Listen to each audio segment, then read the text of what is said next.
ಖಾಲಿ ಸೈಟ್ಗಳನ್ನು ವಿಂಗಡಿಸಿ ಮಾರಾಟ ಮಾಡಿದ್ದಂತಹ ಕೇಸ್ನಲ್ಲೀಗ ಮಾಜಿ ಎಂಎಲ್ಸಿ ಅಶ್ವಥ್ ನಾರಾಯಣ್ಗೆ ಜೈಲು ಶಿಕ್ಷೆ ಪ್ರಕಟ ಆಗಿದೆ.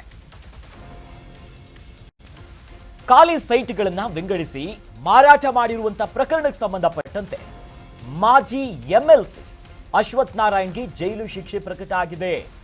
1 ವರ್ಷ ಜೈಲು ಶಿಕ್ಷೆ, 10,000 ದಂಡವನ್ನ ವಿಧಿಸಲಾಗಿದೆ.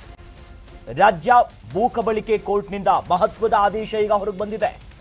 ಅಶ್ವಥ್ ನಾರಾಯಣ್ ಬೆಂಗಳೂರು ದಕ್ಷಿಣ ತಾಲೂಕಿನ ಕೆಂಗೇರಿ ಹೋಬಳಿ ವ್ಯಾಪ್ತಿಯ ರಾಮಚಂದ್ರ ಗ್ರಾಮ ಏನಿದೆಯಲ್ಲ, ಇಲ್ಲಿನ ಸರ್ವೆ ನಂಬರ್ 100/2ರಲ್ಲಿನ ರೈತರ ಸರಿ ಆ ಜಾಗ ಏನಿದೆ 4 ಎಕರೆ 30 ಗುಂಟೆ ಕೃಷಿ ಭೂಮಿಯನ್ನ ಕ್ರಮಕ್ಕೆ ಪಡೆದಿದ್ರು ಕ್ರಯಕ್ಕೆ.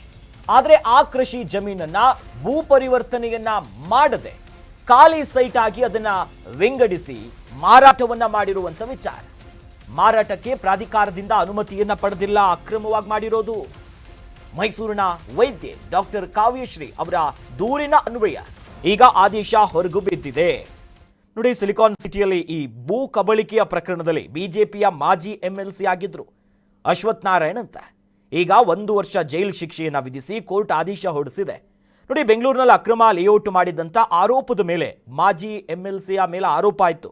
1 ವರ್ಷ ಜೈಲು ಶಿಕ್ಷೆ, 10,000 ರೂಪಾಯಿ ದಂಡವನ್ನ ವಿಧಿಸಿ ಈಗ ಕೋರ್ಟ್ ಆದೇಶ ಕೊಟ್ಟಿದೆ.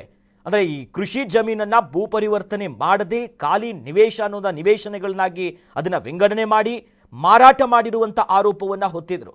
ಇದಕ್ಕೆ ಸಂಬಂಧಪಟ್ಟಂತೆ ಮೈಸೂರಿನ ಡಾಕ್ಟರ್ ಕಾವ್ಯಶ್ರೀ ಅವರು ದೂರು ಕೊಟ್ಟಿದ್ರು.